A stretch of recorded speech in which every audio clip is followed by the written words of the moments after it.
Hello दोस्तों, क्या हाल चाल है मेरे भाई। सब बढ़िया। Good evening, good evening, good evening, Radhe Radhe, नमस्कार, जय श्री राम, सभी को गुड इवनिंग भाई। ठीक है। वीडियो नहीं चल रहा? अरे अब लाइव आए तो अब चलेगा ना। अभी तक तो हम लाइव ही नहीं थे। अब चलेगा वीडियो। ठीक है, अभी चलने लगा। जल्दी से बताओ एक बार, क्या पढ़ना चाहोगे भाई आप लोग? जल्दी से बताओ क्या पढ़ना चाहोगे आप लोग। कल एक बच्चे ने बोला था, सर आपने अभी नॉट इक्वल केस नहीं कराया इनइक्वलिटी में। मेरे भाई नॉट इक्वल केस में स्पेशल बैचेस में कराता हूं अपने में, लेकिन यहां नीड है नहीं, क्योंकि वो बैंक में आता है नॉट इक्वल केस। ठीक है, इनइक्वलिटी में जो नॉट इक्वल केस है ना भाई, ठीक है ना, वो आता है बैंक के एग्जाम्स में। और ऐसा कुछ तूफानी बात है नहीं, जितना हमने अब तक पढ़ा था ना उसमें ही नॉट इक्वल को पढ़ लिया था। नॉट इक्वल का मतलब बस ये होता है, ये आप सिंबल समझ लो। ठीक है भाई, वैसे तो आपको नीड ही नहीं है आपके एग्जाम के लिए। नॉट इक्वल आपके एग्जाम में कभी नहीं आएगा, बैंक का है ये केस। तो ये जब स्पेशल बैचेस पढ़ाए जाते हैं तो मैं भी वहां पढ़ाता हूं। मुझे उम्मीद है कि आप किसी टीचर के स्पेशल बैच से होंगे। जिस बच्चे ने कल बोला था, लास्ट में जाते हुए मैंने देखा एक बार कि नॉट इक्वल केस नहीं बताया सर आपने। तो मेरे भाई ये बैंक के लिए, आपके नीड भी नहीं है आपके एग्जाम में। ठीक है ना, फालतू में बर्डन मत बढ़ाओ अपने ऊपर। चलिए जी, राम राम सर जी।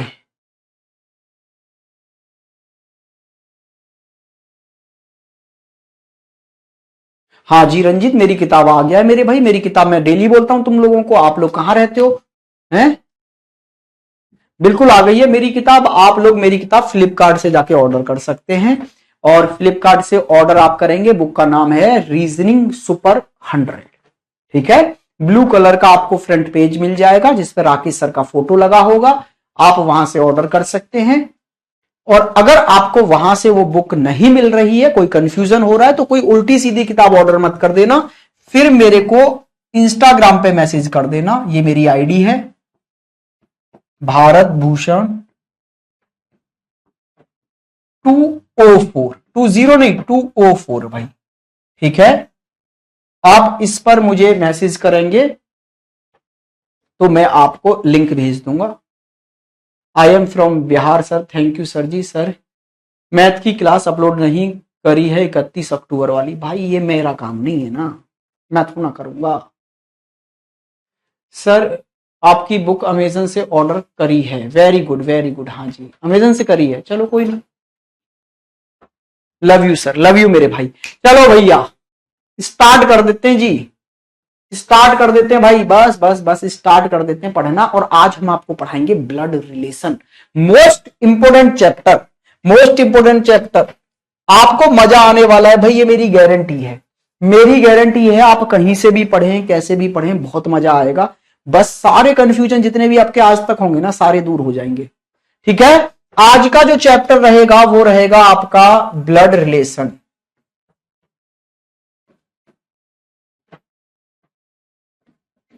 भाई चैप्टर का नाम क्या है? Blood relation. चलिए जी स्टार्ट कर दें, अगर आप कहें तो। अगर आप कहें तो मेरे भाई स्टार्ट कर दें हम लोग। चैप्टर क्या है? ब्लड रिलेशन, रक्त संबंध। टोटल सर कितनी क्लास लेंगे? टोटल क्लास का नहीं पता होता भाई मेरे, जिस दिन सिलेबस खत्म उस दिन खत्म। ठीक है, हाँ PYQ भी है भाई, सब कुछ है बुक में। चलो अब आते हैं, अब बात करते हैं ब्लड रिलेशन की। अब एंड में, क्लास के एंड में बात करेंगे बाकी की सारी। चलो जी आते हैं ब्लड रिलेशन पर, रक्त संबंध। आप जानो पहले तो रक्त संबंध है क्या, ब्लड रिलेशन क्या है। देखो दुनिया में बहुत सारे रिश्ते होते हैं ना, हमारे दोस्त, बेस्ट फ्रेंड, बेस्ट फ्रेंड से थोड़ा सा ज्यादा, है ना, ऐसे सारे तरह के रिश्ते होते हैं ना। तो एक रिश्ते हमारे खून बना देता है हमारा। कैसे बना देता है भाई? हमारा जो ब्लड है ना, वो कुछ व्यक्तियों से हमें अपने आप जोड़ देता है। तो वही जो रिश्ते हमारे ब्लड के द्वारा बनाए गए हैं ना, वो ब्लड रिलेशन कहलाते हैं। ठीक है भाई। अब सर ये ब्लड ने हमारे रिलेशन बनाए कैसे, पहले आप हमें ये बता दो। तो उससे पहले आप ये जान लो कि ब्लड रिलेशन जो भी होते हैं ना, वो 3 फैमिलियों के ही अंदर पाए जाते हैं। ब्लड रिलेशन जो है भाई, वो सिर्फ 3 फैमिलियों के अंदर पाए जाते हैं। एक तो मदर की फैमिली, एक फादर की फैमिली, एक हस्बैंड एंड वाइफ की फैमिली। इससे अलग पड़ोसी, पापा के दोस्त, हमारा दोस्त, ये हमारे ब्लड रिलेशन में नहीं आते। अगर ब्लड रिलेशन की बात होगी तो वो व्यक्ति जिसको हम हमारे ब्लड रिलेशन में बता रहे हैं वो हमारी इन 3 फैमिलियों में से ही कहीं ना कहीं जुड़ा होगा। मदर की फैमिली से, फादर की फैमिली से, हस्बैंड या वाइफ की फैमिली से। बात समझ में आई है? अब मैं थोड़ा सा 1 मिनट लेकर आपको समझाना चाहूंगा ऐसा क्यों। देखो, ये आप हो, ये कौन है जी? आप। अच्छा, आपको पता है ना आपके अंदर जो ब्लड आया है वो कहां से आया है? आप बोलेंगे सर वो ब्लड आया है हमारे मदर और फादर से, है ना? मदर और फादर से आया है ना? बिल्कुल सर। अच्छा, मदर और फादर से ब्लड आया आप में। अच्छा, मदर के अंदर ब्लड कहां से आया? तो आप बोलेंगे सर नाना नानी से, ग्रैंड फादर और ग्रैंड मदर से, नाना और नानी से। आया ना, नाना जी और नानी जी से आया था मदर के अंदर ब्लड और मदर से फिर हमारे अंदर आ गया। अच्छा, जो नाना जी और नानी जी से ब्लड आपकी मदर जी के अंदर आया वो ब्लड क्या आपके मामा जी और आपकी मौसी के अंदर नहीं गया? बिल्कुल गया होगा। हां जी सर, बिल्कुल गया होगा। तो भाई जो ब्लड नाना नानी से मदर में आया वही मामा और मौसी में गया और वही फिर आप में आया। तो कहने का मतलब है आपकी रगों में जो खून है ना वही खून मम्मी की पूरी फैमिली में घूम रहा है। हाँ या ना? आपकी मदर के पूरी फैमिली में वही खून है जो आपकी रगों में है। तो मदर की पूरी फैमिली आपके साथ ब्लड रिलेशन में जुड़ी हुई है। ऐसे ही सेम फादर से ब्लड आपके अंदर आ रहा है तो फादर के अंदर कहां से आया है भाई? दादाजी और दादी जी से। हाँ जी सर। और दादाजी दादी जी से जो ब्लड पापा के अंदर आया है, आपके फादर जी के अंदर आया है भाई, वही आपके चाचा जी, ताऊ जी और आपकी बुआ जी के अंदर आया है। हाँ जी सर। तो इसका मतलब है जो ब्लड आपकी रगों में आ रहा है फादर से वो फादर की पूरी फैमिली में है। तो फादर की भी पूरी फैमिली आपके साथ ब्लड रिलेशन में जुड़ी हुई है। हाँ या ना? बिल्कुल सर। अच्छा, अब मैंने एक फैमिली, 2 फैमिली तो आप समझ गए कि हाँ जी मदर की फैमिली भी ब्लड रिलेशन में है, फादर की फैमिली भी ब्लड रिलेशन में है। लेकिन सर आपने एक बात और बता दी, हस्बैंड और वाइफ की फैमिली ब्लड रिलेशन में कैसे है? हस्बैंड एक अलग परिवार का व्यक्ति, वाइफ एक अलग परिवार की व्यक्ति, तो अब वो दोनों फैमिलियां ब्लड रिलेशन में कैसे आई? तो जरा फोकस करना यहां पर। मेरे भाई ये मदर आपकी और ये आपके फादर, 2 अलग अलग फैमिलियां थी ना। लेकिन भाई जब आप पैदा हुए ना तो ये दोनों परिवार, आपके मदर और फादर के दोनों परिवार आपके थ्रू ब्लड रिलेशन में जुड़ गए। आपके मदर की फैमिली और आपके फादर की फैमिली, मदर और फादर आपके आपस में हस्बैंड वाइफ है ना, तो इन हस्बैंड और वाइफ की फैमिली आपके थ्रू ब्लड रिलेशन में जुड़ी हुई दिख रही है हमें। तो इसका मतलब है हस्बैंड और वाइफ की फैमिली भी ब्लड रिलेशन में जुड़ी होती हैं। तो दिमाग में यह बात रखना कि ब्लड रिलेशन में जो भी रिश्ते आएंगे वो इन 3 परिवारों से ही होंगे। एक तो मदर की फैमिली से, दूसरा फादर की फैमिली से, तीसरा हस्बैंड और वाइफ की फैमिली से। कहानी समझ में आ गई हो तो आगे बढ़ जाएं। हाँ जी सर। अब जरा ये जानते हैं कि जो हमारा ब्लड है वो हमारे रिलेशन कितने प्रकार के बना देता है।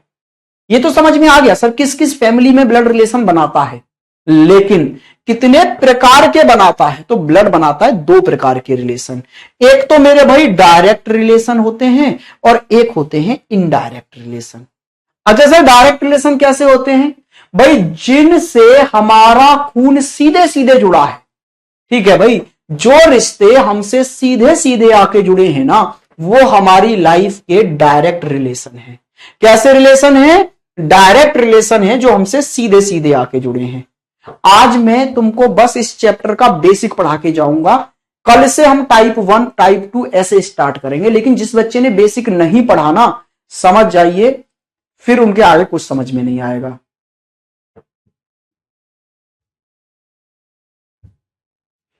चलिए जी, आइए जी मेरे भाई। एक बच्चा कह रहा है सर आपकी वाइफ जो है ना वो करवा चौथ का व्रत होंगी, आपको घर होना चाहिए था। मेरे भाई हमारी करवा चौथ आप ही हैं। ठीक है, हमारा व्रत आपके ही लिए है, आपके सिलेक्शन के लिए है।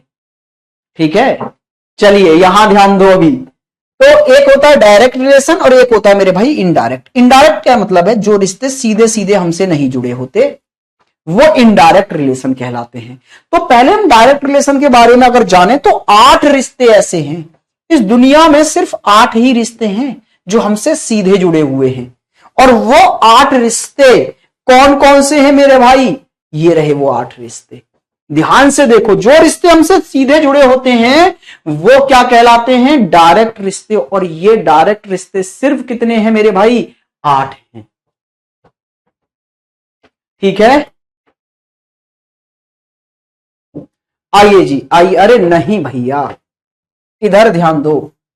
बचपन में ही शादी करा दोगे क्या? चलिए इधर ध्यान दो आप लोग, यहां ध्यान दो यहां पर। हाँ, अब एक अलग टॉपिक चल गया इस क्लास में, सर आपकी शादी हो गई क्या? भाई एग्जाम पे ध्यान दो, यहां पे ब्लड रिलेशन पे। चलिए जी, जल्दी से ध्यान से देखेंगे आप लोग कि डायरेक्ट रिश्ते कितने होते हैं जी? 8 होते हैं। कितने होते हैं? 8 होते हैं।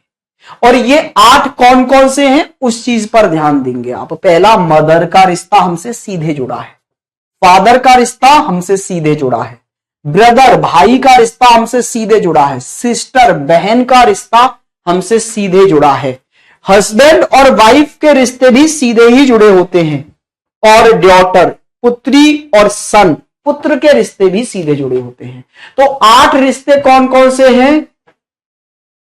बिल्कुल मेरे भाई, बुक में सब कुछ है कृष्णा, और सेम एग्जाम्पल के साथ है। सेम ये चीज जो यहां ऐसे बनी हुई है ना, ऐसी बुक में मिलेगी। जल्दी से समझिए आप लोग। मैंने बोला डायरेक्ट रिश्ते कितने हैं जीवन में? 8। ये पूरा चैप्टर का निचोड़ है 8 रिश्ते। पूरा चैप्टर इन 8 रिश्तों पर ही घूम जाएगा, आप देखना। ठीक है भाई, इन 8 रिश्तों पर हम पीएचडी करेंगे। ठीक है ना, मतलब बहुत डिटेल में पढ़ेंगे इनको हम। चलिए, तो ये कौन कौन से रिश्ते हैं? ये रिश्ते हैं मेरे भाई, सच में तुम लोग यार क्या क्या कमेंट करते रहते हो, कमेंट हटवाऊंगा मैं सामने से। ठीक है, ये 8 रिश्ते कौन कौन से हैं भाई? ये 8 रिश्ते हैं मदर, फादर, ब्रदर, सिस्टर, ठीक है जी, हस्बैंड, वाइफ, सन, डॉटर। ठीक है, कितने हैं? 8 रिश्ते हैं। कौन कौन से हैं? Mother, father, brother, sister, husband, wife, son, daughter. मेरे साथ साथ बोलेंगे, एक बार दोहराएंगे, 8 याद हो जाने चाहिए। मदर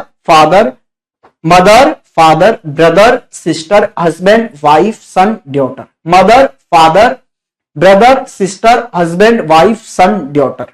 माता, पिता, भाई, बहन, पति, पत्नी, पुत्र, पुत्री। ठीक है जी, आ जाइए जी, नेक्स्ट पर आते हैं भाई। अब थोड़ा सा इनडायरेक्ट रिश्तों के बारे में जान लें। इनडायरेक्ट रिश्ते क्या होते हैं? वे रिश्ते जो हमसे सीधे नहीं जुड़े। भाई सीधे सीधे हमसे नहीं जुड़ पाए, तो उन 8 रिश्तों को छोड़कर बाकी सब इनडायरेक्ट ही हैं, वो किसी ना किसी की वजह से हमसे जुड़े हुए हैं।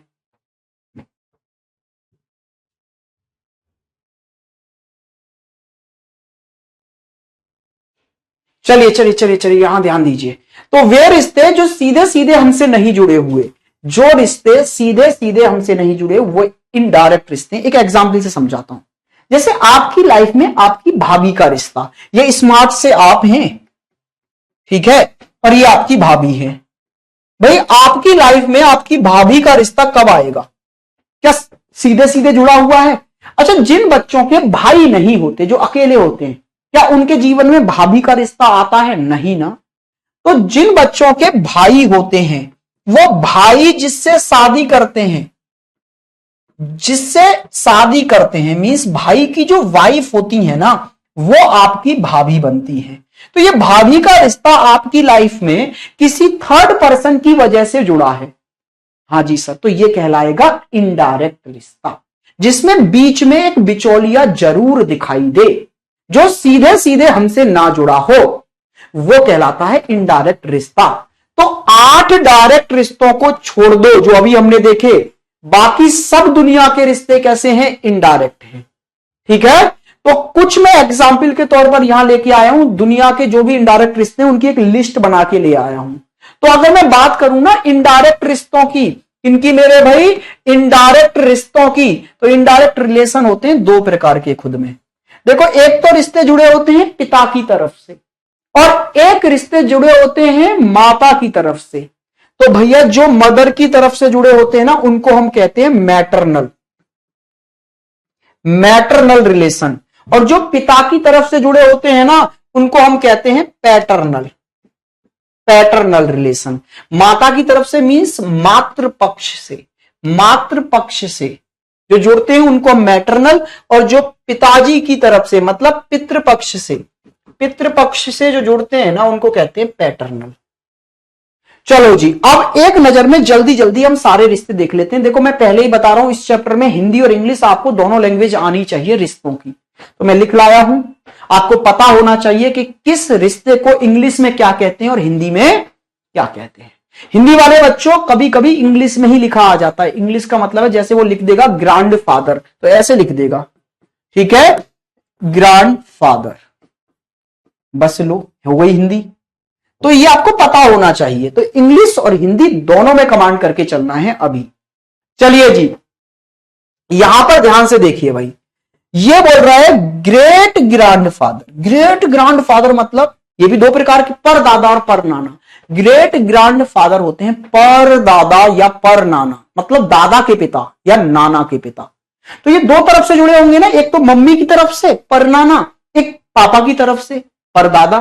तो जो मां की तरफ से जुड़े हैं वो हमारे पर नाना मींस मैटरनल, और जो पिता की तरफ से जुड़े हैं वो पर दादा मींस पैटर्नल। ऐसे ही great grand mother, great grand mother भी हमारी दो हैं, एक तो पर नानी को भी हम ग्रेट ग्रैंड मदर कहते हैं और पर दादी को भी हम ग्रेट ग्रैंड मदर कहते हैं। तो जो पिता की तरफ से जुड़ी हैं पैटर्नल वो है पर दादी, और जो माता की तरफ से जुड़ी हैं मैटरनल वो है पर नानी, ठीक है।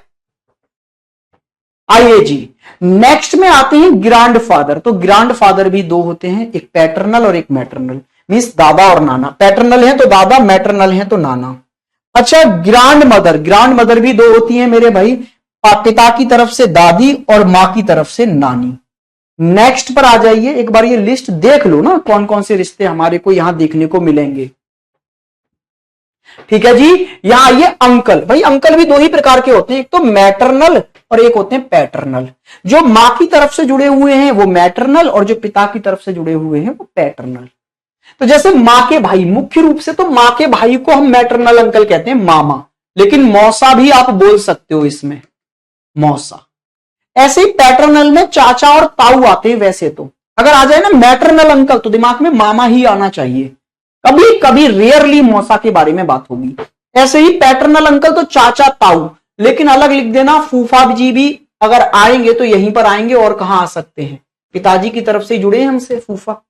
ऐसे ही आंटी भी दो प्रकार की होती है, मैटरनल और पैटर्नल। तो मैटरनल आंटी मतलब मां की बहन जो मौसी है, मामी भी यहीं पर आ सकती है। अच्छा, पैटर्नल आंटी में चाची ताई बुआ, असलियत में तो बुआ है पिताजी की बहन, लेकिन चाची और ताई भी यहीं पर आ जाएंगे। अच्छा, अब आ जाते हैं नीस। नीस क्या होता है मेरे भाई, भतीजी या भांजी। बहन की बेटी है तो भांजी और भाई की बेटी है तो भतीजी। नीस क्या होते हैं, भाई और बहन की बेटी को हम नीस कहते हैं, ठीक है।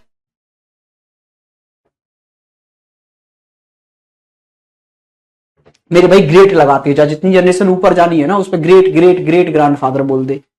जितनी जनरेशन अब ऊपर जाना है ना उस पर एक और बार ग्रेट लगा दे, उससे ऊपर जाना है तो एक और बार ग्रेट लगा दे, ठीक है ना। चलिए जी, नेव्यू क्या होता है, नेव्यू होता है भाई या बहन का बेटा। तो भाई का बेटा है तो भतीजा और बहन का बेटा है तो भांजा। अच्छा, फादर इन लॉ ससुर को हम कहते हैं, मदर इन लॉ सास को हम कहते हैं, brother in law, brother in law क्या होते हैं भाई, वैसे तो पार्टनर के भाई को हम क्या कहते हैं, ब्रदर इन लॉ, जैसे साला और देवर जेठ जो आ जाते हैं।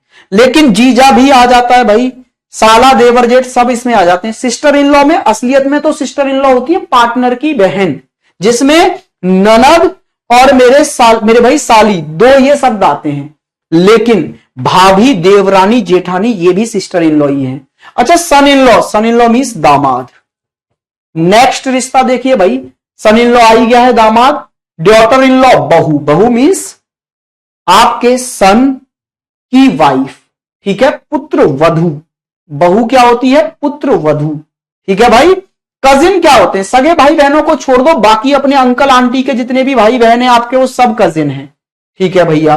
ग्रांड सन, सर ग्रांड सन दो प्रकार के होते हैं, एक तो बेटी का बेटा, बेटी का बेटा, तो बेटी के बेटा के दो शब्द हैं, बच्चे यहां कंफ्यूज हो जाते हैं, बेटी के बेटा के लिए दो वर्ड हैं, एक तो क्या है नाती और दूसरा क्या है देवता। भाई ये दोनों ही शब्द बेटी के बेटा के लिए होते हैं यूज, नाती और देवता। अच्छा सर फिर बेटे के बेटे के लिए क्या होता है, बेटे का बेटा है अगर तो उसके लिए क्या शब्द आएगा, तो उसके लिए भी दो शब्द हैं, पोता और पौत्र, ये दो शब्द हैं बेटे के बेटे के लिए। बेटी के बेटा के लिए दो हैं नाती और देवता। ऐसे ही ग्रांड डॉटर, बेटी की बेटी है तो उसके लिए नातिन और देवती, और मेरे भाई अगर बेटे की बेटी है तो उसके लिए पोती या पौत्री। कहानी समझ में आ गई है, दुनिया भर के इनडायरेक्ट रिश्ते थे जो मैंने आपको समझा दिए, दिमाग में रख लेना। अब थोड़ा सा आगे बढ़ जाते हैं। देखो भाई अब होगा क्या इस चैप्टर में, इस चैप्टर में होगा ये कि भाई साहब आपको क्वेश्चन देखने को मिलेंगे और क्वेश्चनों में लैंग्वेज काफी सारी होगी जो डेटा आप याद नहीं रख पाएंगे।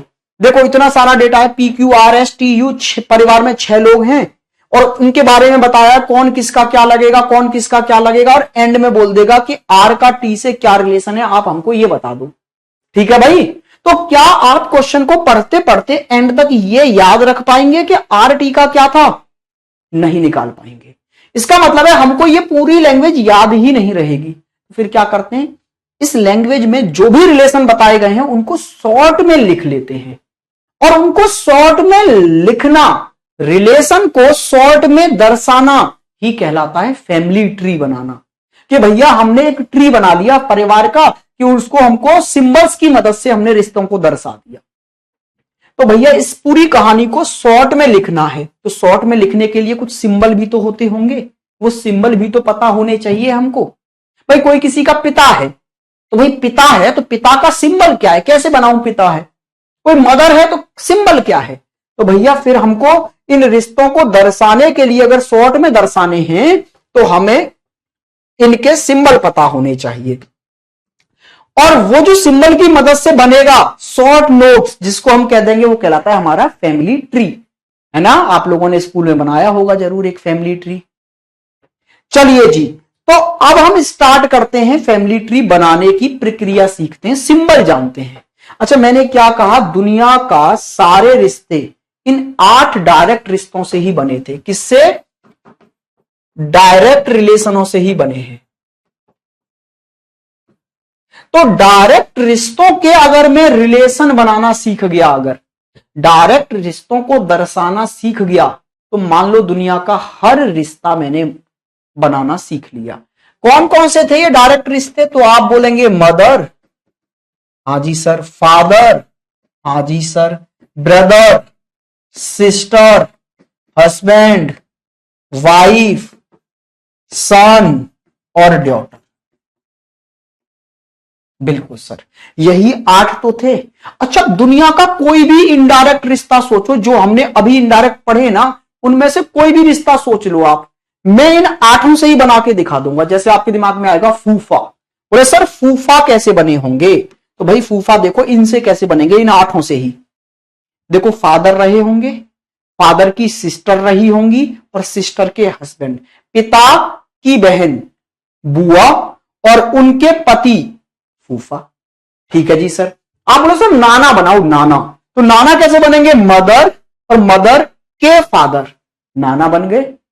अच्छा सर मौसा बनाओ, मौसा, तो मौसा में मदर, मदर की सिस्टर और सिस्टर के हस्बैंड, मौसा बन गए। दुनिया के सारे इनडायरेक्ट रिश्ते इन 8 से ही बने हैं।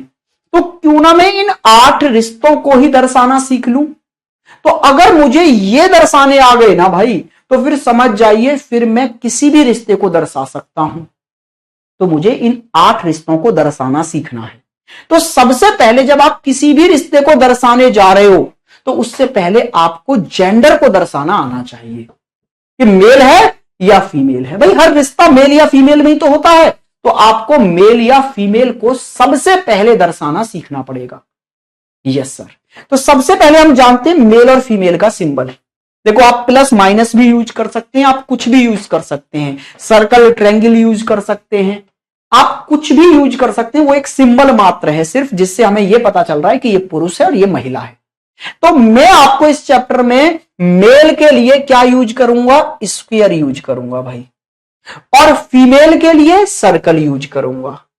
अगर किसी व्यक्ति को मैं मेल दर्शाना चाहूंगा तो मैं उसे स्क्वायर के अंदर लिख दूंगा। जैसे ए को मैं मेल दिखाना चाहता हूं तो मैं बोल दूंगा ए स्क्वायर के अंदर है साहब, तो ये अब मेल है।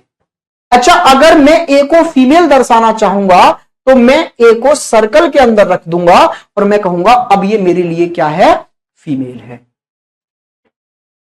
ठीक है जी, क्या बात समझ में आ गई है? क्लियर हुई बात? पक्का? क्या है जी, मेल के लिए स्क्वायर, फीमेल के लिए सर्कल। इस पूरे चैप्टर में 5 सिंबल याद रखने, बस 5 सिंबल, चैप्टर खत्म। और 2 सिंबल तो आपने देख भी लिए, तो बाकी के 3 सिंबलों में पूरा चैप्टर खत्म है। चलो भाई, हमें बस दर्शाना सीखना था 8 डायरेक्ट रिश्ते। तो चलो एक सिंबल हम लेके चलते हैं और ये सिंबल हमको 4 रिश्ते दर्शाना सिखाएगा। 4 डायरेक्ट रिश्ते दर्शाना सिखाएगा हमको। कौन? हमारा एरो। एक एरो का सिंबल हम यूज करेंगे ये वाला, और ये हमको कितने रिश्ते दर्शाना सिखाएगा भाई? 4 रिश्ते दर्शाना सिखाएगा। कैसे सर? इस एरो के ऊपर हम रिश्ता दर्शाएंगे मदर और फादर का, और इस एरो के नीचे हम लिखेंगे उनके सन और डॉटर को। तो जब भी मुझे मदर या फादर का रिश्ता दर्शाना हो या सन और डॉटर का रिश्ता दर्शाना हो तो मैं एरो यूज करूंगा। एरो के ऊपर मदर और फादर को दिखाऊंगा और एरो के नीचे सन और डॉटर को दर्शाऊंगा। क्लियर है भाई? सर मजा आ रहा है। बिल्कुल मेरे भाई, मजा अभी नहीं, कल की क्लास से आएगा। आज तो मैं बस बेसिक समझा रहा हूं तुमको। ठीक है जी, कि छोटी छोटी चीजें। देखो क्या होता है ना, मैं सीधे क्वेश्चन पर भी आ सकता था, लेकिन उससे आप सीखेंगे नहीं। मेरा काम है आपको बिल्कुल शून्य से लेके चलूं। पिछले 2 चैप्टर भी मैंने पढ़ाए, बिल्कुल शून्य से पढ़ाए हैं मैंने, तो बिल्कुल जीरो से। चाहे एक क्लास पहली हम ऐसे ही पढ़ाएं जिसमें हम बेसिक बताने लग रहे हैं, लेकिन अगली क्लासों में फिर आपकी परफॉर्मेंस निखर के आती है। चलिए जी, तो देखो यहां पर पहला एक एग्जाम्पल है, इसको दर्शाना सीखते हैं। ए बी की मां है। A is the mother of B. A is the mother of B. A mother है बी की। तो भैया आपको मदर का रिश्ता दर्शाना है ना, मदर का रिश्ता दर्शाना है। बिल्कुल सर, तो फिर एरो तो लाना पड़ेगा, क्योंकि मैंने बोला ना 4 रिश्ते। कौन कौन से? मदर, फादर, सन, डॉटर। ये 4 रिश्ते अगर आपको दर्शाने हैं तो एरो लाना पड़ेगा। और मदर एरो के ऊपर आएंगी। हाँ जी सर, तो ए अगर मदर है तो ए आएंगी ऊपर, और किसकी मदर है? बी की। तो बी इनका सन या डॉटर होगा, तो बी आ गया नीचे सर। अच्छा, ए मदर है ना, तो ए का जेंडर भी तो क्लियर करना है, फीमेल है। तो आपको ऐसे बनाना पड़ेगा, आपको यह बनाना पड़ेगा कि बी नीचे एरो के और ए एरो के ऊपर, और ए अगर मदर है तो ए फीमेल है, और ए का जेंडर भी क्लियर कर दिया। अच्छा, मैंने बी का जेंडर क्लियर नहीं किया। बी का जेंडर क्लियर क्यों नहीं किया मैंने, आप देख रहे हैं? इसलिए नहीं किया भाई साहब, क्योंकि बी उसका बेटा है या बेटी है मुझे नहीं पता। देख रहे हो ना, ए बी की मां है, तो ए का रिश्ता पता है मुझे कि ए मदर है, मतलब ए का जेंडर पता है, ए फीमेल है। लेकिन बी उनका बेटा है या बेटी नहीं पता, तो मैंने उसका जेंडर भी क्लियर नहीं किया। तो जिसका जेंडर पता हो सिर्फ उसका ही जेंडर क्लियर करना है। नीचे आइए जरा, इसको दर्शाना सीखते हैं। ए बी का पुत्र है। A is the son of B. Son का रिश्ता दर्शाना है ना भाई, तो एरो तो लाना पड़ेगा, और सन आएगा एरो के नीचे। मतलब ए अगर सन है तो ए नीचे, और बी का सन है तो बी इसके माता या पिता कोई रहे होंगे, तो वो एरो के ऊपर। ठीक है भाई? और ए अगर सन है तो ए मेल है, और ए का मैंने जेंडर क्लियर कर दिया। अच्छा, बी का जेंडर क्लियर नहीं कर सकता, क्योंकि बी का सन है ए, तो ए तो लड़का है, मेल है, लेकिन बी उसकी मां है या पिता है नहीं पता, इसलिए जेंडर क्लियर नहीं किया। क्या आप ये दर्शाना सीख गए? यस में जल्दी से कमेंट करिए अगर आप ये चारों रिश्ते दर्शा सकते हैं तो। अगर आप ये चारों रिश्ते दर्शाना सीख गए तो जल्दी से यस में कमेंट कर दीजिए, फिर अगले रिश्तों पर आगे बढ़ेंगे। बताइए भाई जल्दी से, बताइए बताइए बताइए, जल्दी से कमेंट करके बताइए एक बार, क्या आप ये रिश्ते बनाने सीख गए? हाँ जी, वेट कर रहा हूं आपके कमेंट का।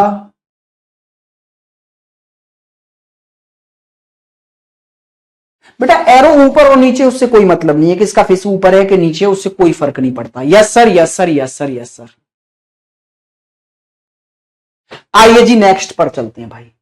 अब आते हैं अगले रिश्तों पर। हमको 8 रिश्ते जानने हैं ना। नेहा बोल रहे मेरा नाम ले लो सर, मुझे समझ आ गया। चलिए जी सर, एक बार डॉटर सन वाले बताएंगे।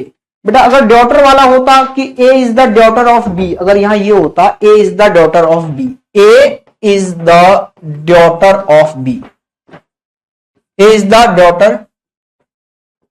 डॉटर ऑफ बी होता ना, कि ए बी की बेटी है, तो फिर बेटी का रिश्ता दर्शाना है तो भी एरो आएगा। अब एरो का फेस ऊपर नीचे, इस पर झंझट में मत पड़ो। अच्छा ए अगर डॉटर है, ए बी की बेटी है, तो ए आती नीचे और बेटी है तो फीमेल। और किसकी बेटी है? बी की, तो बी इसके माता या पिता में से कोई रहा होगा एक, तो वो ऊपर, बस ये बन जाता।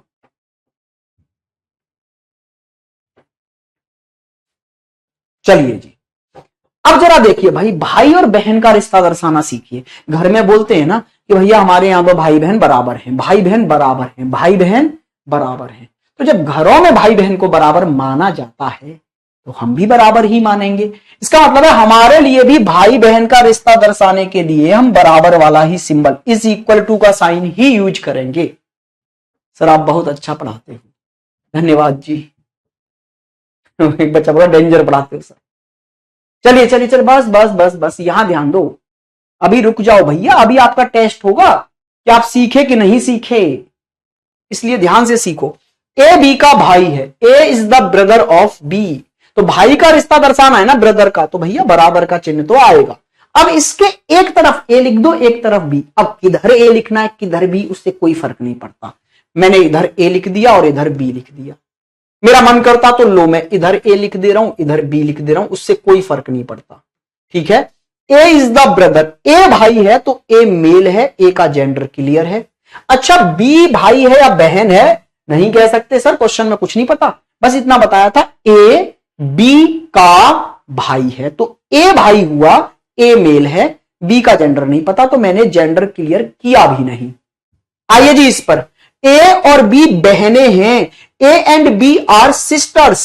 भाई यहां दोनों का जेंडर क्लियर हो गया, ए और बी बहनें हैं। बहनें हैं मतलब सिस्टर का रिश्ता दर्शाना है तो बराबर का सिंबल तो आएगा, एक तरफ ए एक तरफ बी, और दोनों ही सिस्टर्स हैं मतलब दोनों ही फीमेल हैं, तो दोनों के जेंडर क्लियर। क्या बात समझ गए भाई? हम 6 रिश्ते दर्शाना सीख गए, mother father son daughter brother sister, बाकी 2 ही बचे हैं 8 में से। 8 में से 2 रिश्ते और सीखने हमको, हस्बैंड एंड वाइफ। तो भैया देखो हस्बैंड एंड वाइफ का जो रिश्ता है उसको दर्शाने के लिए हम जो सिंबल यूज करेंगे वो है बोथ साइड एरो, और ऐसे ही ऐसे बराबर में ऐसे बोथ साइड एरो। देखो जो जो सिंबल मैं बता रहा हूं वही यूज करने, क्योंकि सिंबल ही पहचान करेंगे कि पति पत्नी के बीच का सिंबल है, भाई बहन के बीच का सिंबल है, माता पिता के बीच का सिंबल है। वो सिंबल ही तो हमें बताएंगे ये कौन है। तो सिंबल जो मैंने बताए हैं वही दिमाग में रखने हैं। पता चल रहा है पति पत्नी के रिश्ते के बीच में भाई बहन वाला सिंबल लगा दिया ये वाला, ठीक है ना। पति पत्नी के लिए पति पत्नी वाला ही सिंबल लगाना है ये, जिससे कि एंड में समझ पाओ कि ये तो पति पत्नी थे। चलिए जी यहां देखो हस्बैंड और वाइफ के रिश्ते को दर्शाने के लिए ये वाला एरो आएगा। A is the husband of B, A B का पति है, तो पति का रिश्ता दर्शाना है तो ये वाला सिंबल आएगा बोथ साइड एरो, एक तरफ ए दूसरी तरफ बी। अच्छा ए इज द हस्बैंड, ए पति है तो ए तो मेल है सर। अच्छा फिर बी का जेंडर क्लियर हो जाएगा सर। यहां पर देखो पति और पत्नी का ऐसा रिश्ता होता है जिसमें से एक का जेंडर क्लियर होने पर दूसरे का जेंडर अपने आप क्लियर हो जाता है। पति पत्नी मतलब एक मेल तो दूसरा फीमेल, एक पुरुष तो दूसरी महिला, ठीक है ना भाई। तो अगर ए पति है तो बी पत्नी ही होगी, इसमें कोई डाउट नहीं है। लेकिन पीछे हमने किसी में भी ऐसा नहीं किया था। देखो यहां पर ए का जेंडर क्लियर था, ए भाई है, तो बी का हम नहीं कर पाए थे। उससे पहले यहां देखो, यहां ए अगर मां है तो बी का नहीं कर पाए थे, यहां ए अगर बेटा है तो बी का नहीं कर पाए थे, यहां ए अगर बेटी है तो बी का जेंडर हमने क्लियर नहीं किया था। लेकिन पति पत्नी में, क्योंकि हमें भी पता है पति और पत्नी मेल और फीमेल का ही रिश्ता हो सकता है, तो भैया ये अगर पति है तो ये पत्नी होगा। तो पति और पत्नी का ऐसा रिश्ता है जिसमें एक का भी जेंडर क्लियर हो जाए तो दूसरे का अपने आप हो जाएगा। क्या आप दर्शाना सीख गए? आपने 5 सिंबल यूज किए और आप सभी को दर्शाना सीख चुके हैं। पहला आपने ये स्क्वायर यूज किया मेल के लिए, फिर आपने सर्कल यूज किया फीमेल के लिए, फिर आपने ये एरो यूज किया जिसमें ऊपर आते हैं मदर और फादर, नीचे आते हैं सन एंड डॉटर। फिर आपने इज इक्वल टू यूज किया, ये ब्रदर और सिस्टर को दर्शाता है। फिर आपने ये बोथ साइड एरो यूज किया, भाई ये हस्बैंड एंड वाइफ को दर्शाता है। क्या कहानी समझ में आई आपके भाई? हाँ जी सर। अब आप दर्शाना तो सीख गए, लेकिन अभी कुछ बच्चों से कुछ गलतियां हो रही होंगी।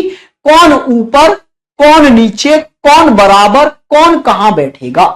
तो इसका मतलब है अभी हमको एक चीज और सीखनी है। चलो सिंबल तो सीख गए हम, लेकिन किस व्यक्ति को ऊपर अरेंज करना है, किसको नीचे, किसको बगल में, किसको कहां बिठाना, ये और सीख लो। सर अब तो 2 लड़के भी आपस में शादी कर लेते हैं, लेकिन रीजनिंग में नहीं। रीजनिंग एक आदर्श कंडीशन है, वो एक अपवाद है अगर 2 लड़के या 2 लड़कियां शादी कर रही हैं। रीजनिंग आदर्श है, ठीक है। कैसी है? आदर्श है। रीजनिंग में अगर हस्बैंड और वाइफ हैं तो इसका मतलब यह है कि एक पति और दूसरी पत्नी, मतलब लड़का और लड़की ही हैं। हाँ जी भाई साहब, हमें भी पता है कि 377 चल रहा है, लेकिन अभी यहां रीजनिंग में नहीं चल रहा है वो, ठीक है। चलिए रीजनिंग में एक मेल तो दूसरा फीमेल ही रखना है आपको। चलिए जी आइए, अब हम ये जानते हैं कौन किससे ऊपर और कौन किसके बगल में और कौन किससे नीचे बैठता है इसमें। तो इसको बोलते हैं हम जनरेशन गैप। ये पता चलता है हमको जनरेशन गैप से, पीढ़ी अंतराल से। जनरेशन गैप का मतलब है पीढ़ी अंतराल, ये किस पीढ़ी का है, ये सुनते हो ना। चलिए चलिए चलिए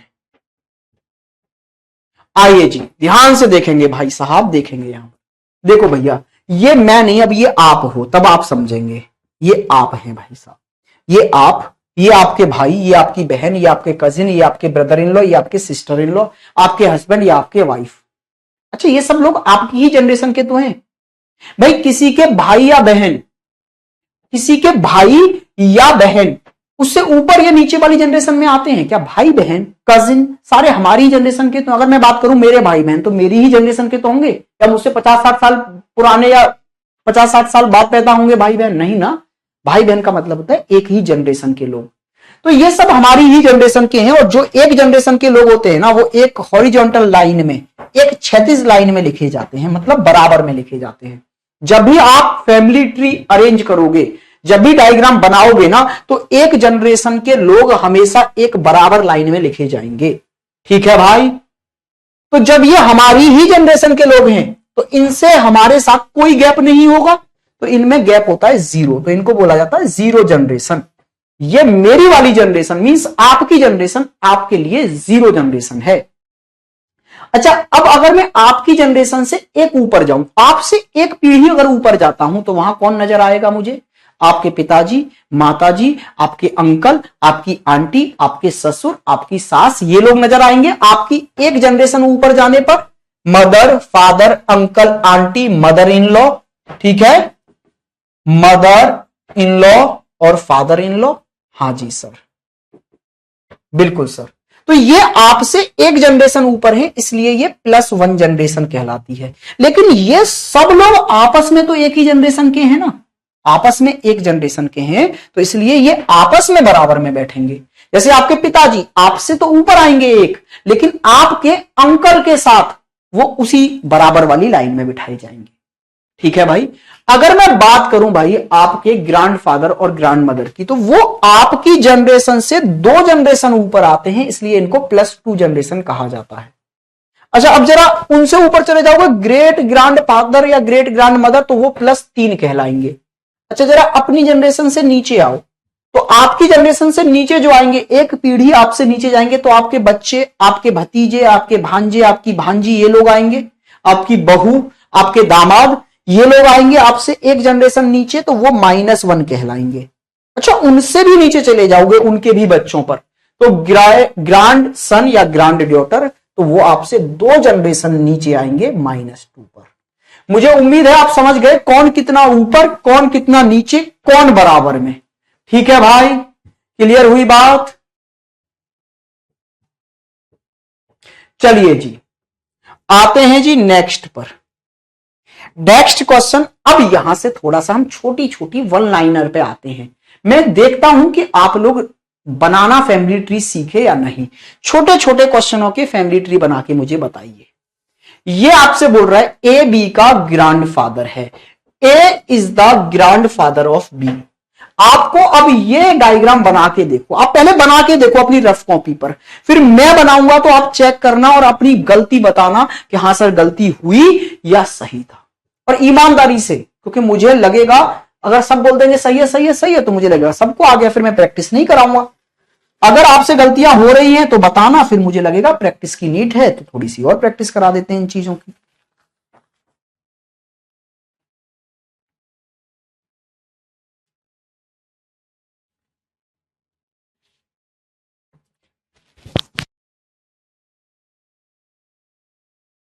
चलिए जी भैया, देखो मुझे उम्मीद है आपने बनाया होगा, अब मैं बनाकर दिखाता हूं। ए बी के ग्रैंडफादर हैं, तो पहले तो ग्रैंडफादर से आप क्या समझे, या तो दादा या नाना, या तो दादाजी या नाना जी, मतलब पिता या मां के पिता।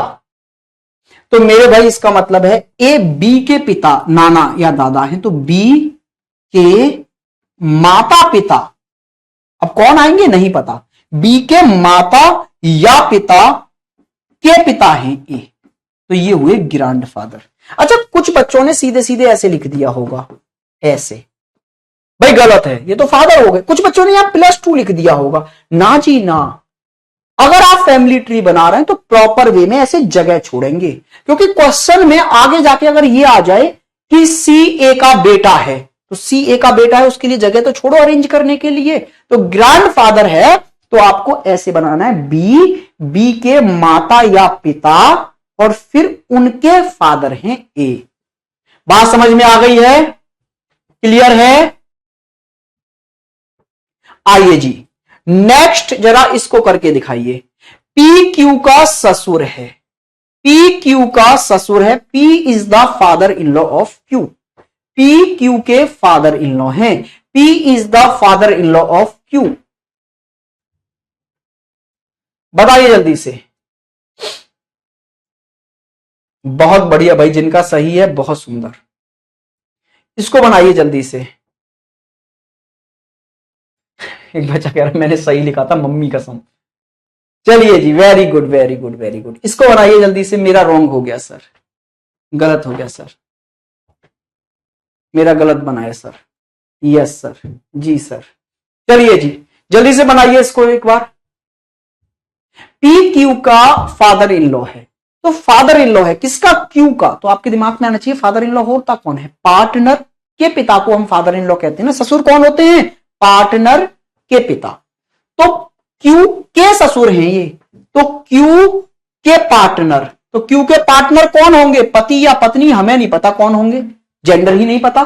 तो क्यू के पति या पत्नी के फादर हैं कौन, पी, तो पी भाई साहब क्यू के ससुर बन गए। ये डायग्राम बनेगा, देखो क्यू के पार्टनर के पिता, यही तो होंगे ससुर। यस सर, जरा देखो और बताइए, जल्दी से बताइए, क्या आपने ऐसा ही बनाया? कुछ ने तो जेंडर और क्लियर कर दिए होंगे, क्यों मैं हो गया, मैं लड़का हूं, ये मेरी पत्नी हो गई और मेरी पत्नी के पिता है। कहीं पता चला था क्या जेंडर? नहीं भाई। तो फिर क्यू, अब क्यू का पार्टनर लड़का या लड़की, इसकी पति या पत्नी कोई भी हो सकता है, उसके पिता होंगे पी।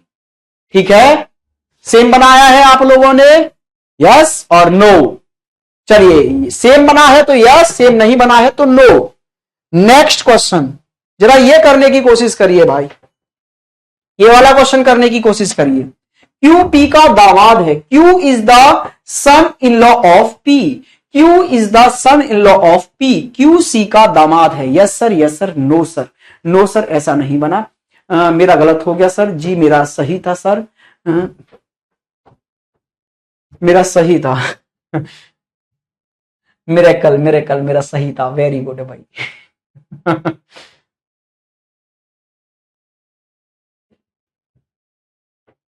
चलिए,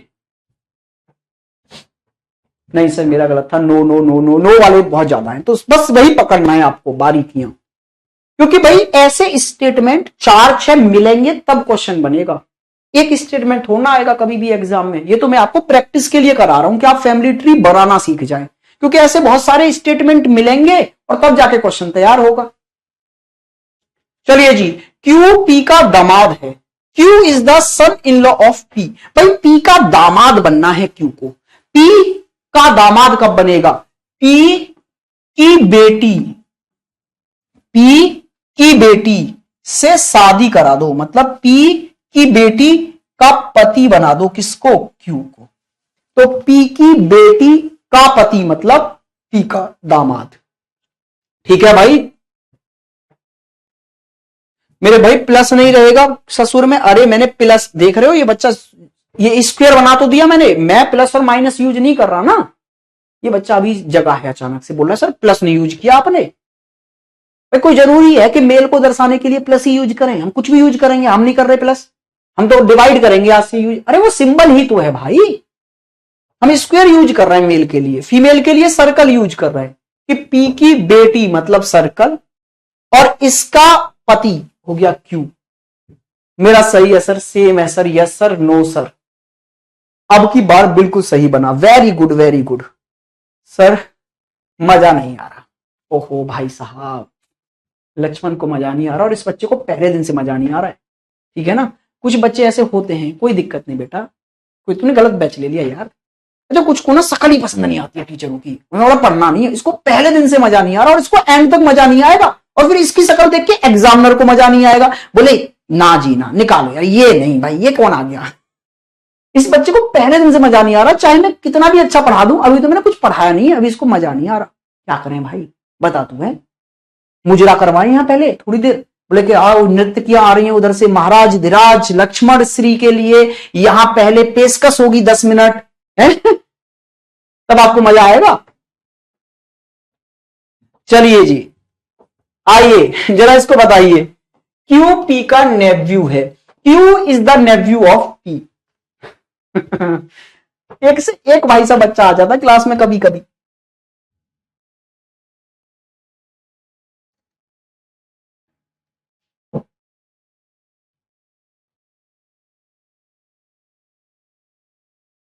चलिए जी,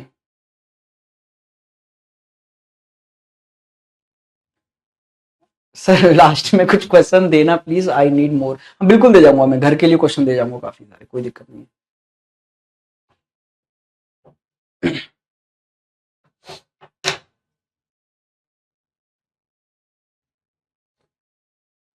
चलिए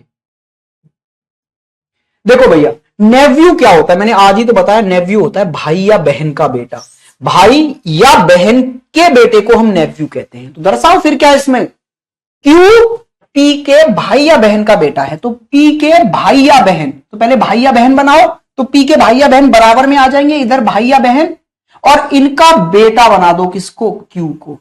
तो क्यू क्या बन गया? पी के भाई या बहन का बेटा। तो इसका मतलब है क्यू क्या बन गया? पी के भाई या बहन का बेटा। तो क्यू बन गया जी नेव्यू पी का। सर ये नेव्यू का पता नहीं क्या है? नेव्यू अभी तो बताया आज की क्लास, अरे मैं इनडायरेक्ट रिश्ते और क्या बता रहा था आपको। नेव्यू होता है भतीजा या भांजा, भाई या बहन का बेटा। नेक्स्ट पर आइए भाई साहब, एक क्वेश्चन और करो।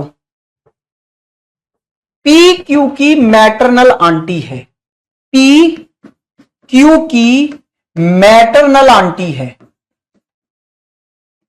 मैटरनल आंटी है। भाई मैटरनल आंटी जल्दी से बनाओ एक बार। P is the maternal aunty of Q. ये भी सही है मेरा सर, वेरी गुड। अब तो सही होना भी चाहिए, इतनी देर बाद सारे सही आने चाहिए। मैटरनल आंटी क्या होती है भाई? मां की बहन। मैंने बोला था ना मैटरनल आंटी जब आएगी तो दिमाग में मौसी लानी है, मामी नहीं लानी, मौसी लानी है। तो भैया मैटरनल आंटी का मतलब हो गया क्यू की मैटरनल आंटी, मतलब क्यू की मदर है और मदर की बहन है कौन? पी। तो पी भाई साहब क्यू की मदर की सिस्टर है, क्यू के मां की बहन है, मौसी है। ठीक है भाई, क्या बात समझ में आई है? आप दर्शाना सीख गए? अच्छा जी।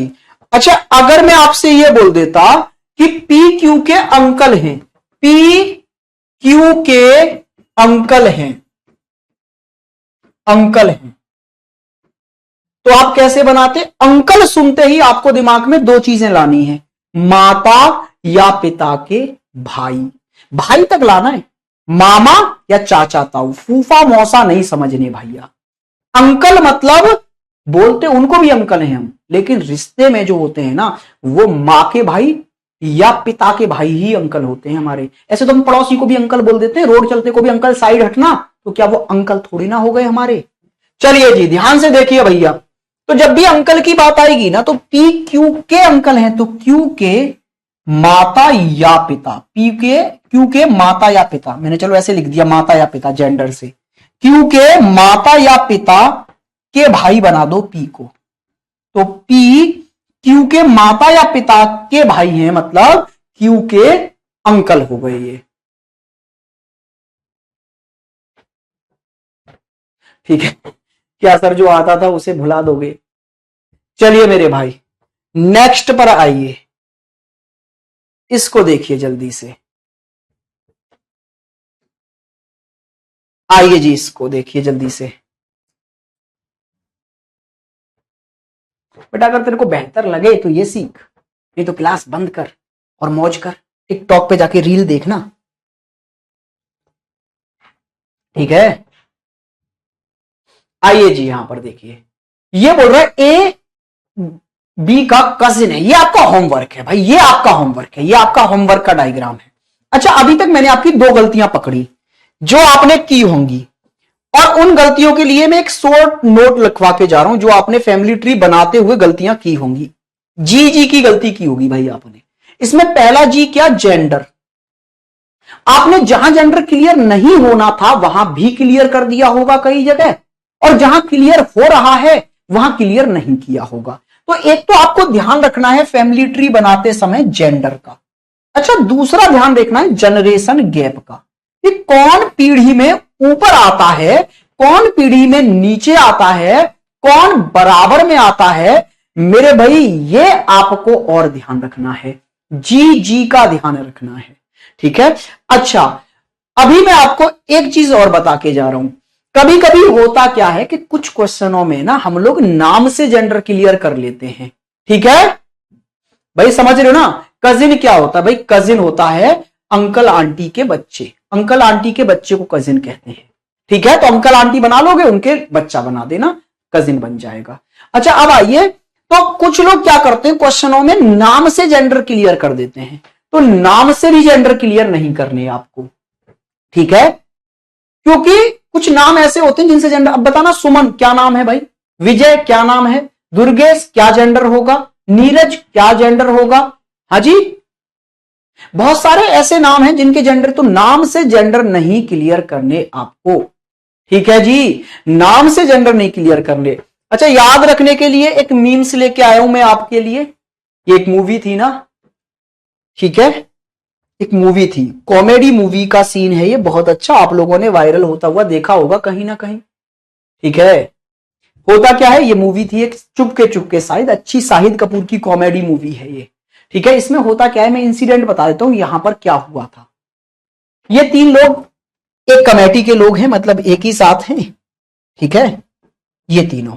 ये ओमपुरी है जो एक सेठ होता है। सेठ का मतलब है कि जो ब्याज पर रुपए देता है और काम चलाता है। तो इसने ना इस वाले व्यक्ति को, परेश रावल को, ब्याज पर रुपए दिए, उसने रुपए नहीं लौटाए। अब जब रुपए नहीं लौटाए तो वो इसकी नाव को ले आता है ये अपने घर पे कि तेरी नाव में जमा कर लेता हूं। तो ये तीनों अपनी नाव वापस लेने आते हैं और ये गलत समय पर वहां घर में पहुंच जाते हैं। ऐसे समय में पहुंच जाते हैं जिस समय इसके घर पर कुश्ती हो रही होती है। तो ये बोलता है चलो ठीक है, मैं बड़ा खुश हूं, आज आप अपनी नाव वापस ले जा सकते हैं, बस कुश्ती जीत लो, ठीक है ना। तो बोलता हाँ ठीक है कुश्ती, लेकिन लड़नी किससे? तो बोलता कि आप लोग शीतल से कुश्ती लड़ लो, शीतल से कुश्ती लड़ो और जीतो और नाव भी ले जाओ और कर्जा भी माफ। तो भैया राजपाल यादव बड़ा खुश हो जाता है, बोला शीतल से लड़नी है कुश्ती तो हम लड़ेंगे भाई शीतल से कुश्ती। क्यों? क्योंकि ये नाम सुनता है शीतल और इसके दिमाग में क्या चलता है भाई साहब? इसके दिमाग में चलती है एक लड़की कि भैया कोई सुंदर सी लड़की आएगी जिसके साथ मुझे कुश्ती लड़नी है। और जब शीतल को सामने देखता है तो शीतल ये निकलता है भाई, ठीक है। फिर इन लोगों की धुनाई होती है। तो ये सारी कंडीशन क्यों बन गई? सिर्फ इस बंदे ने अपने दिमाग में नाम की वजह से क्या क्लियर कर लिया? जेंडर क्लियर कर लिया। यही गलती नहीं करनी थी। तो वही गलती आपको भी नहीं करनी है कि नाम से जेंडर क्लियर नहीं करना। ठीक है भाई, क्लियर हुआ? नाम से जेंडर क्लियर नहीं करना। बाकी कहीं कहीं मजबूरी अगर बनेगी तो हम देखेंगे कि कहीं मजबूरी में ही फंस गए हम, तो बात अलग है, लेकिन नाम से जेंडर क्लियर नहीं करेंगे। यह था ब्लड रिलेशन का बेसिक। कल स्टार्ट करेंगे टाइप 1। तो मुझे उम्मीद है आपको ये सब कुछ समझ में आया होगा कि कैसे डायग्राम बनाना है, कैसे रिलेशंस को दर्शाना है, कौन सा रिलेशन कैसे दर्शाया जाता है। आज के लिए रखते हैं इतना ही। हैव अ गुड डे, मजे करिए, मुलाकात फिर कल होगी।